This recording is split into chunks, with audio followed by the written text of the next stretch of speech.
Film की शुरुआत होती है एक पागल खाने को दिखाते हुए, जहां एक पागल दीवार पर एक मैप बना रहा होता है। लेकिन फिर देखते ही देखते अचानक से उसकी मौत हो जाती है। वो नीचे गिर जाता है। तभी वहां एक आदमी आता है जो इस पागल से मैप बनवा रहा था। वो किसी को ढूंढने के लिए मैप बनवा रहा था। इसके बाद के सीन में एक लड़के को दिखाया जाता है जिसका नाम माइक होता है। उसकी एक क्लासमेट थी जिसको वो बहुत पसंद करता था। ये बात उसने अपने किसी भी क्लासमेट को नहीं बताई थी, क्योंकि वो काफ़ी शाय होता है। वो हमेशा उसकी पिक्चर्स और वीडियोस कैप्चर किया करता था, जिसे वो बाद में देखता। एक दिन इनके स्कूल में एक पुलिस ऑफिसर आती है। वो उन्हें कहती है कि आप सबको भी ये बात पता होगी कि आपका एक क्लासमेट मिसिंग है। वो काफ़ी दिनों से नहीं मिल रहा। ये पुलिस ऑफिसर और कोई नहीं बल्कि माइक की ही मॉम है। क्लास में माइक की नाक से खून आने लगता है। वो जल्दी से वॉशरूम में जाता है, जहां उसके क्लासमेट उसे बहुत परेशान करते हैं, क्योंकि वो काफ़ी सीधा था और ठीक से बोल भी नहीं सकता था। इसलिए उस लड़की को भी उसने अपनी दिल की बात नहीं बताई थी। जब भी कोई उसे परेशान करता, वो उनसे लड़ ही नहीं पाता। वो इस सब से काफ़ी तंग आ गया था। वो हमेशा सोचता कि काश कभी ऐसा दिन आए कि मैं इन्हें अच्छा सबक सिखाऊं, लेकिन उसमें इतनी हिम्मत नहीं थी कि वो ऐसा कुछ कर पाए।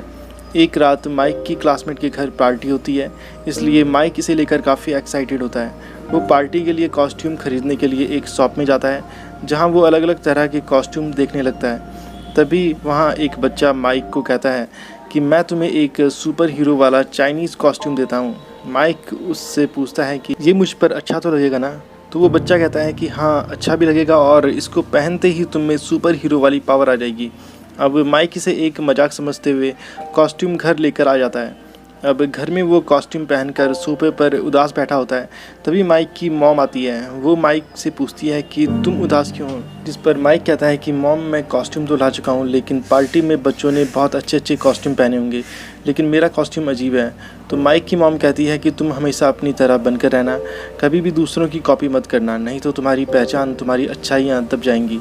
मेरा बेटा तो सबसे प्यारा लगता है।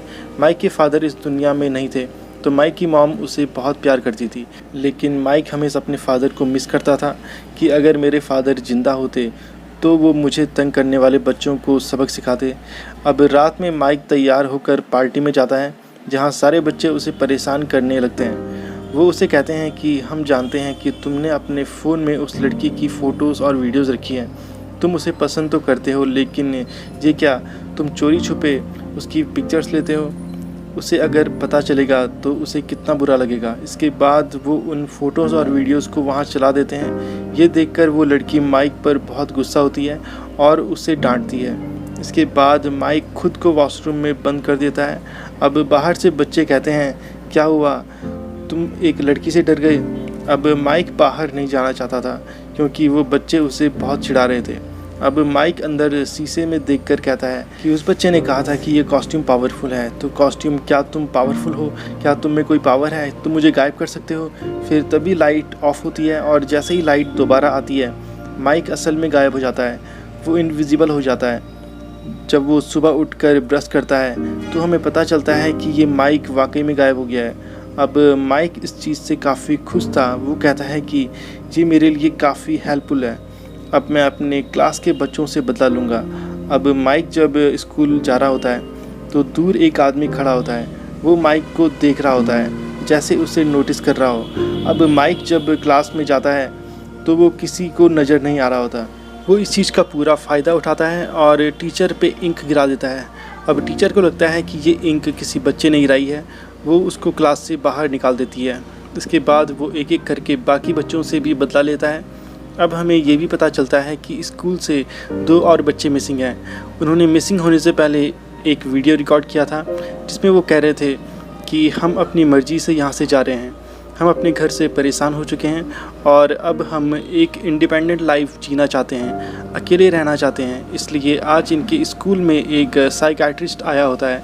वो बच्चों को समझा रहा होता है कि आप लोग अभी छोटे हैं, पेरेंट्स हर किसी के लिए ज़रूरी होते हैं, वो हमेशा आप की भलाई चाहते हैं। इसी दौरान माइक फिर से इनविजिबल होने लगता है, इसलिए वो तुरंत वहाँ से भाग जाता है। अब सबको लगता है कि माइक को साइकियाट्रिस्ट की बातें पसंद नहीं आई। फिर जब वो घर आता है तो उसकी बहन माइक को कपड़ों में इनविजिबल देखकर चौंक जाती है और वो चिल्ला देती है। तभी माइक अपनी बहन के मुंह पर हाथ रख देता है और बोलता है कि चुप हो जाओ, ये किसी को मत बताना। मैं तब से इनविजिबल हो रहा हूँ जब से मैंने वो कॉस्ट्यूम लिया है, उसमें वो कोई सुपर पावर है। अब माइक अपनी मॉम को फ़ोन पे बातें करते हुए सुनता है, तो इसलिए वो गायब होकर अपनी मॉम के सामने बैठ जाता है। अब माइक को अपनी मॉम की बातें सुनकर पता चलता है कि वो अपनी मॉम का अपना बेटा नहीं है बल्कि गोद लिया हुआ है। ये सुनकर वो काफ़ी दुखी हो जाता है और वहाँ से चला जाता है। अब माइक की मॉम को ये फील होता है जैसे कोई उनके पास से गया। अब क्योंकि माइक तो इनविजिबल है इसलिए उन्हें पता नहीं चलता। अब एक दिन माइक झूला झूल रहा होता है तो एक लड़की को वहाँ किसी के होने का एहसास होता है। वो उसके पास आकर उससे बातें करने लगती है, लेकिन वो उसे नहीं दिख रहा होता। अब माइक भी उससे बातें करता है और दोनों में अच्छी दोस्ती हो जाती है। अब माइक सोचता है कि वो उसे बता देगा कि वो गायब लड़का मैं ही हूँ जो उसका दोस्त है। अब इससे पहले कि वो कुछ उसे बता पाता, रोड से एक आदमी उसे किडनैप कर लेता है। अब माइक उसे बचाने की बहुत कोशिश करता है, लेकिन वो उसे बचा नहीं पाता। इसके बाद जब उस लड़की की आंख खुलती है तो उसके चारों ओर कुछ लोग होते हैं जो कि उसकी बॉडी और मुंह को चेक कर रहे होते हैं, ये पता लगाने के लिए कि कहीं ये इनविजिबल बच्चा वही तो नहीं। फिर जब उन्हें पता चलता है कि इस लड़की के पास कोई ऐसी गायब होने वाली पावर नहीं है, तो ये लोग उसे बाकी 2 बच्चों के साथ छोड़ देते हैं, जिन्हें भी यही चेक करने के लिए यहाँ लाया गया था कि ये गायब होते हैं या नहीं। अब माइक जल्दी से गायब होकर उस लड़की को बचाने के लिए वो कॉस्ट्यूम पहनने जाता है, लेकिन जैसे ही वो कॉस्ट्यूम पहनने वाला होता है तो वो देखता है कि उसकी मॉम ने वो कॉस्ट्यूम धो दिया है। अब उसमें वो पावर नहीं रहती। इससे गुस्सा होकर वो अपनी मॉम के पास जाकर कहता है कि आप कभी नहीं चाहती कि मैं आगे जाऊं, मैं अपनी मर्ज़ी से कुछ करूं, और वैसे भी आप मेरी असली मॉम नहीं है। ये बोलकर वो गुस्से में साइकिल चलाते हुए समंदर के किनारे आ जाता है। वहीं दूसरी तरफ माइक की बातें सुनकर उसकी मॉम को दुख होता है। अब समंदर के किनारे माइक को वही आदमी मिलता है जो हमने पहले देखा था। वो माइक को बताता है कि जो गायब होने की पावर तुम्हारे पास है वो मेरे पास भी है। अब वो तुम्हारे पास कैसे आई, क्योंकि तुम मेरे बेटे हो। वो आदमी माइक को बताता है कि मेरी वाइफ यानी तुम्हारी असली मॉम भी गायब हो सकती थी। वो आगे माइक को बताता है कि जब मैं बहुत साल पहले रसिया में रहता था तो किसी न्यूक्लियर बॉम्ब अटैक में वो जगह डिस्ट्रॉय हो गई थी।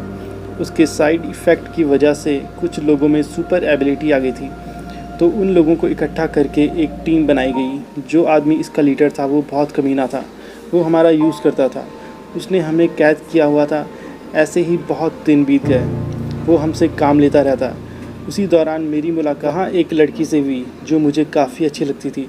वो लड़की तुम्हारी मॉम थी। कुछ टाइम बाद जब तुम्हारा जन्म हुआ तो हमने डिसाइड किया कि तुम इस जालिम लीडर के कैद में यहाँ नहीं रहोगे, इसलिए हम दोनों किसी तरह तुम्हें लेकर वहाँ से भाग गए, जिस कारण उस लीडर के लोग भी हमारे पीछे पड़ गए। तो तुम्हारी मॉम ने अपनी लाइफ सेक्रीफाइस की और हम दोनों को वहाँ से जाने को कहा। वो भी गायब होना जानती थी और वो उस वक्त से गायब है। अब मुझे लगा था कि मैं तुम्हारी देखभाल अकेले नहीं कर पाऊँगा और साथ में हम दोनों की जान को खतरा था, इसलिए मैं तुम्हें खुद ही उस पुलिस ऑफिसर के घर के बाहर रखाया ताकि तुम्हारी लाइफ सुरक्षित रहे। अब माइक पूछता है कि मतलब ये पावर्स मेरे कॉस्ट्यूम में नहीं बल्कि मेरे अंदर है, जिस पर उसके फादर कहते हैं हाँ ये पावर तुम्हें हमसे ही मिली है। और वो माइक को ये बताते हैं कि मैं किसी का दिमाग भी पढ़ सकता हूँ और जिस औरत के पास मैंने तुम्हें छोड़ा वो एक बहुत अच्छी औरत है, वो तुमसे बहुत प्यार करती है, तुम उसे सॉरी कहना। फिर माइक की मॉम माइक को ढूंढते हुए वहाँ आ जाती है तो माइक उन्हें सॉरी बोलता है। फिर वो दोनों खुश होकर वहाँ से घर चले जाते हैं। अब माइक के घर पर वही साइकेट्रिस्ट आया होता है जो जानता था कि माइक में गायब होने वाली पावर है। वो माइक से बहुत से राज उगलवाने की कोशिश करता है तो माइक वहाँ से भाग जाता है। वहीं दूसरी तरफ वो लड़की जिसे किडनैप किया गया था वो एक शिप में होती है। वो वहाँ से बाहर निकलने की कोशिश करती है। फिर जब वो शिप के ऊपर पहुँचती है तो वहाँ मौजूद स्पॉटलाइट को वो ऑन कर देती है जिसका फ्लैश बहुत दूर तक जाता था। अब माइक जल्दी से उसे बचाने जाता है क्योंकि इस लाइट ने एक साइन का काम किया था कि वो लड़की कहाँ है। वहीं दूसरी तरफ माइक की मॉम जिन्होंने माइक को अडॉप्ट किया था वो माइक के लिए परेशान हो रही थी। तभी माइक के फादर वहाँ जाते हैं और कहते हैं कि आप फिक्र मत कीजिए, माइक जल्दी ही घर आ जाएगा। अब माइक के अंदर काफ़ी ताकत आ गई थी और वो बहुत तेज़ भी हो गया था। वो शिप में जाकर वहाँ सभी लोगों से आसानी से निपट जाता है और उस लड़की को बचा लेता है। अब वो लड़की कहती है कि मुझे और भी लोगों को बचाना है। अब माइक उसे एक गन देता है और कहता है कि ये तुम अपनी सेफ्टी के लिए अपने पास रखो, लेकिन वो लड़की माइक पे ही वो गन तान देती है। ये देखकर माइक चौंक जाता है। वो समझ जाता है कि ज़रूर किसी और ने इसे कंट्रोल किया हुआ है। अब माइक जब थोड़ा रिसर्च करता है तो उसे पता चलता है कि वहाँ एक बूढ़ा आदमी है जिसमें किसी को कंट्रोल करने की एबिलिटी थी, जिसे वो एक बार टच कर ले। उसी ने साइकेट्रिस्ट और उस लड़की को कंट्रोल किया था माइक के ख़िलाफ़। अब वो बूढ़ा आदमी सबमरीन को पानी के अंदर ले जाता है क्योंकि वो माइक को किसी और कंट्री में ले जाना चाहता था। अब जब तक माइक की मॉम और उसके फादर वहाँ पहुँचते हैं तब तक वो माइक को वहाँ से ले जा चुका होता है। अब माइक अपनी पावर का यूज़ करके सारी चीज़ों को डिस्ट्रॉय कर देता है और उस बूढ़े आदमी को एक रूम में बंद कर देता है। फिर वो अपनी दोस्त को लेकर वहाँ से बाहर आ जाता है। अब माइक की मॉम ये देखकर बहुत खुश होती है। माइक जैसे ही बाहर आता है वहाँ पर और भी लोग मौजूद होते हैं, तो माइक उनके सामने ही गायब हो जाता है। अब माइक के फादर माइक के पास आते हैं और कहते हैं कि बेटा तुम्हारे पास पावर्स हैं, लेकिन हमें इन्हें दुनिया से छिपानी होती है, जैसे कि मैंने छुपाई है। तुम आगे से ध्यान रखना, पब्लिक में अपनी पावर को शो मत करना, एक नॉर्मल इंसान की तरह रहना, इससे तुम्हारी लाइफ आसान और अच्छी हो जाएगी। अब माइक के फादर वहाँ मौजूद सब लोगों की याददाश्त मिटा देते हैं जैसे उन्होंने कुछ देखा ही ना हो। अब लोगों की जो याददाश्त थी वो इस इंसिडेंट से पहले की थी। अब उन्हें ये मालूम था कि बच्चे किडनैप हो चुके थे। अब ये लोग ये अज्यूम कर रहे थे कि माइक की मॉम क्योंकि एक अच्छी पुलिस ऑफिसर हैं, तो जब वो वहाँ गई तो उन्होंने बाकी बच्चों को भी बचा लिया। अब सब लोग उनकी तारीफ़ करने लगते हैं। फिर अगले दिन माइक एक नॉर्मल बच्चे की तरह स्कूल जाता है। वहाँ बच्चे फिर से माइक को तंग करने लगते हैं, परेशान करने लगते हैं। अब क्योंकि माइक में काफ़ी कॉन्फिडेंस था तो वो कहता है कि तुम्हारे लिए यही अच्छा होगा कि तुम मुझसे दूर ही रहो, मुझे तंग ना करो। वो बच्चे माइक की बात सुनकर हैरान हो जाते हैं। अब फिल्म के लास्ट सीन में दिखाया जाता है कि माइक की रियल मॉम अभी भी ज़िंदा है और माइक की एक बहन भी है। माइक के फादर ने दोनों भाई बहनों को अलग अलग जगहों पर छोड़ा था ताकि ये दोनों सुरक्षित रहें। अब माइक की मॉम माइक की बहन को ढूंढ रही है और यहीं पर फिल्म ख़त्म हो जाती है। तो दोस्तों, आपको आज की हमारी ये वीडियो अगर पसंद आई हो तो लाइक ज़रूर कीजिए, चैनल को सब्सक्राइब करना मत भूलिए and hit the bell icon button. तो मिलेंगे नेक्स्ट मूवी में। आज के लिए बस इतना ही। Thank you so much.